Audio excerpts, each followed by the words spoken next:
एक सरसब्ज और रोशन बाग में, जो एक छोटे से गांव के किनारे पर वाक़ था, एक शानदार सेब का दरख्त था।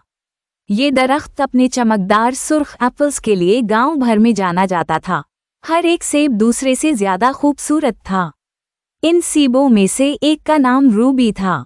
रूबी अपनी शाख से लटक रही थी, नरम हवा में झूल रही थी और सूरज की गर्म किरणों को जज़्ब कर रही थी। वो परिंदों के गीतों और हवा की सरगोशियों को सुनती थी और इस दिन के ख्वाब देखती थी जब वो अपनी मंजिल को पहुंचेगी। रूबी हमेशा ये मानती थी कि इसकी किस्मत में कुछ खास है।